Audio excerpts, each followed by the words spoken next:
നമസ്കാരം. റാഫ്റ്റോ ക്രിക്കറ്റിലേക്ക് എവർക്കും സ്വാഗതം. IPLുമായി ബന്ധപ്പെട്ട 2 സുപ്രധാന അപ്ഡേറ്റുകളാണ് നമ്മൾ ഈ വീഡിയോയിൽ പങ്കുവെക്കുന്നത്. ഒന്ന്, വാനന്ദു ഹസരംഗ റൂൾഡ് ഔട്ട് ആയിട്ടുണ്ടല്ലോ. അതായത് ശ്രീലങ്ക അദ്ദേഹത്തിന് NOC കൊടുത്തിട്ടില്ല. അപ്പോൾ അദ്ദേഹം ലക്നൗ സൂപ്പർ ജയൻസിൽ ജോയിൻ ചെയ്യില്ല. ഇന്നലെ തന്നെ ജസ്റ്റിൻ ലാംഗർ അത് കൺഫേം ചെയ്യുന്നുണ്ടായിരുന്നു. ഇപ്പോൾ പകരം ആര് എന്ന ചോദ്യത്തിൻ്റെ ഉത്തരം ക്രിക്ബസ് പുറത്ത് വിടുന്നുണ്ട്. South African allrounder George Linde LSGയിലേക്ക് ജോയിൻ ചെയ്യും.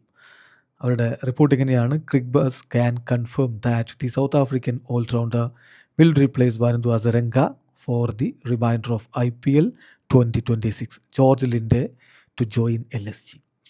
അവർ മുജീബുർ റഹ്മാനെയും ലിയാം ഡോസനെയും കൺസിഡർ ചെയ്തിരുന്നു. പക്ഷേ ഒടുവിൽ ലിൻഡയെ അവർ ഒപ്റ്റ് ചെയ്യുകയായിരുന്നു.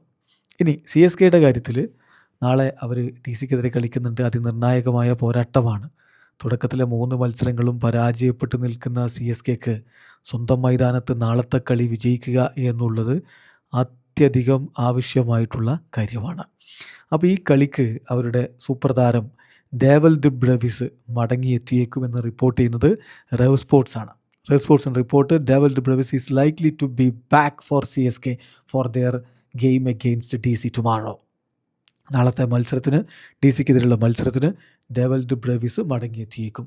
അത് വളരെ പോസിറ്റീവായിട്ടുള്ള കാര്യമാണ്. മിഡിൽ ഓർഡറിൽ അവരുടെ ശക്തി വർദ്ധിക്കും. അപ്പോൾ ചോദ്യം MSD എന്ന് വരും. അപ്പോൾ MSDയുടെ മടങ്ങി വരവിനും ഇപ്പോൾ റെവ് സ്പോർട്സ് ഒരു ഡേറ്റ് വെക്കുന്നുണ്ട്. MS Dhoni is likely to be back from the following game, the match against KKR on April 14th. അതായത് അതിന് ശേഷമുള്ള മത്സരത്തിൽ MSD എത്തിയേക്കും.